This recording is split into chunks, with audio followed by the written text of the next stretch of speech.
Some people walk into your life and leave you feeling lighter. Others walk in and leave you feeling empty. You cannot always see the difference at first. You might even mistake the second type for the first. They seem interesting. They seem exciting. They seem like they care. But over time, you feel it in your bones. You feel it in the weight that settles on your chest every time they leave. And if you are not careful, you will invite these people into your home. You will open your door to them. You will offer them your time, your energy, your peace. And they will take it, not because they are evil, but because they carry something inside them that feeds on yours. The Stoics understood this thousands of years ago. They knew that your home is not just a building. It is not just a place where you sleep. It is a sacred space. It is where you go to restore yourself after a world that constantly demands from you. And if you let the wrong people cross that threshold, you are not just letting them into your house. You are letting them into your mind. You are letting them into your peace. Let me ask you something. Have you ever had someone leave your home and suddenly felt exhausted? Not because you did anything physically tiring, but because something inside you felt empty. You felt drained. You felt like you had given something away without meaning to. That feeling is real. That feeling is your mind and your body telling you something important. The person who just left took something from you. Not money, not objects. They took your energy, and they did it without asking. The Stoics called this protecting your ruling center. Your ruling center is your mind. It is your ability to think clearly, to make good decisions, to stay calm when life gets hard. And when you let someone into your home who constantly drains you, you are letting them attack your ruling center. You are letting them weaken the very thing that keeps you strong.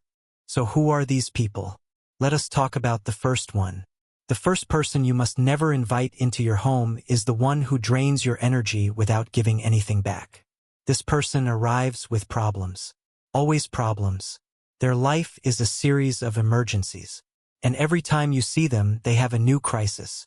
You listen because you are kind. You offer advice because you care. You open your home to them because you believe that is what good people do. But here is what happens. The next day, the problems are still there. The day after, they return with new ones. And slowly you realize they are not looking for solutions. They are looking for someone to carry the weight with them. They want you to feel what they feel so they do not have to feel it alone. They come to your home not because they love you, but because they need an audience for their pain. And every time they leave, you are left holding the weight they brought. That weight does not leave with them. It stays in your home. It stays in your mind. It lingers in your space long after they are gone. The Stoics taught us that we are not responsible for the emotional weight of another person. You can care for them without carrying them. You can love them without letting them live inside your peace. Epictetus said it clearly. He said, "Do not let the behavior of others destroy your inner peace." That is what happens when you let the energy vampire into your home. They do not destroy your peace all at once. They do it slowly, one visit at a time, one story at a time, one complaint at a time, until one day you realize your home no longer feels like a sanctuary. It feels like a place where other people come to empty themselves into you. The second person you must never invite into your home is the one who disrespects your boundaries. This person shows up unannounced. They call from your driveway and say, "I was in the neighborhood." They stay too long. They make themselves comfortable in a space that is not theirs. They open your refrigerator without asking. They walk into your bedroom. They comment on how you live. They tell you what you should change about your home, your life, your choices. And you say nothing because you do not want to be rude. You tell yourself they are just comfortable with you. You tell yourself that is what friendship looks like. But here is the truth. Friendship does not look like that. Love does not look like that. What looks like comfort is often control. What looks like familiarity is often a lack of respect. The Stoics taught that being rude is not the same as being weak. A wise person knows when to close the door. A wise person knows that your peace is more important than their comfort. Marcus Aurelius wrote that you have power over your mind, not outside events. Realize this and you will find strength. When you let someone into your home who does not respect your boundaries, you are giving them power over your mind. You are letting them decide what your peace looks like. And they will always decide that their comfort matters more than your peace. When you let someone into your home who disrespects your boundaries, you teach them that your boundaries do not matter. And that lesson does not stay at your front door. It follows you into your relationships, your work, your sense of self. Because once you allow someone to treat your home as if it is theirs, you start to believe that your space does not belong to you. And once you believe that, everything changes. The third person is the one who brings chaos disguised as excitement. This person thrives on drama. They love stories that are not theirs to tell. They speak quickly and move quickly, and everything feels intense when they are around. And for a moment, it can feel like they are bringing life into your home. They make you laugh. They make you feel alive. They sweep you up in their energy. But here is what the Stoics knew. There is a difference between energy and chaos. Energy builds. Chaos burns. Energy lifts. Chaos leaves ashes.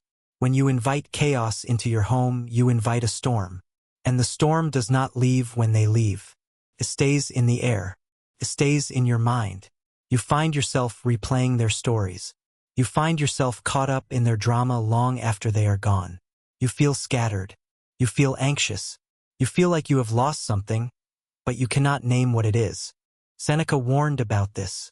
He said that to be everywhere is to be nowhere. When you let the chaotic person into your home, you let them pull you in 100 directions. Your mind becomes crowded with their problems, their opinions, their intensity. And in that crowding, you lose yourself. You lose the quiet voice inside you that knows what you need. You lose the stillness that allows you to think clearly. The chaotic person does not mean to harm you, but they cannot help themselves. They are addicted to the noise. And if you let them into your home, they will fill your space with their noise until there is no room left for your peace. So what do? You do not need to be cruel. The Stoics were not cruel. Marcus Aurelius did not rule with anger. He ruled with wisdom. You simply choose. You choose who enters your space. You choose whose energy you allow to mix with yours. You do not owe everyone a seat at your table. You do not owe everyone a key to your door. Your home is not a public space. It is a reflection of your soul, and you have every right to protect it. The first step is to start noticing. Pay attention to how you feel after someone leaves. Do you feel rested or drained? Do you feel clear or confused? Do you feel at peace or on edge? That feeling is your answer. That feeling is your Stoic guide. Your body knows before your mind does. Your body feels the weight of a person long before you understand why. Listen to it. Trust it. It is not being judgmental. It is being wise. The second step is to set your boundaries. And you must do this with kindness but also with firmness. You do not need to explain yourself. You do not need to argue. You do not need to convince anyone that your boundaries are fair. You simply say, "This is what works for me." You say, "I need you to call before you come over." You say, "I love you, but I cannot carry your problems tonight." You say, "I need my home to be a quiet place." And if someone cannot respect that, they are not respecting you. They are respecting what they want from you.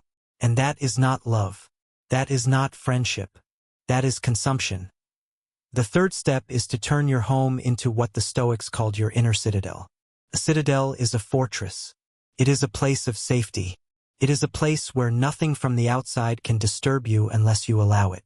When your home becomes your inner citadel, you create a space that protects your mind. You create a space where you can think clearly, where you can rest deeply, where you can remember who you are without the noise of the world. And here is the beautiful thing. When your home becomes your citadel, your mind follows. And when your mind becomes your citadel, you become unshakable. Not because you are cold, not because you do not care, but because you know what is yours to protect. You know that your peace is not selfish. It is necessary. You know that closing your door to the wrong people is not rejection. It is wisdom. I want you to think about your home right now.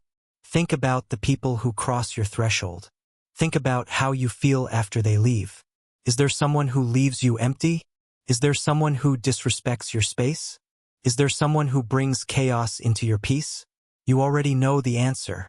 You have always known. You have just been afraid to act on it. You have been afraid of what they will say. You have been afraid of being called selfish. You have been afraid of losing them.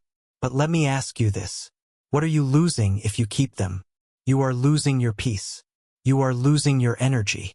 You are losing the quiet sanctuary that your soul needs to survive. That is a much greater loss.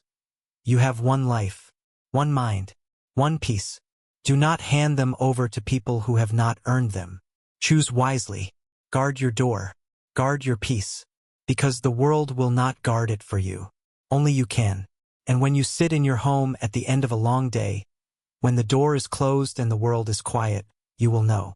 You will know that you have built something that cannot be taken from you. A home that is truly yours. A peace that no one can disturb. And that is not just stoic wisdom. That is freedom. If this message spoke to you, I want you to do something. I want you to look at your front door and see it differently. See it not just as an entrance. See it as a gate. A gate that you have the power to open and close.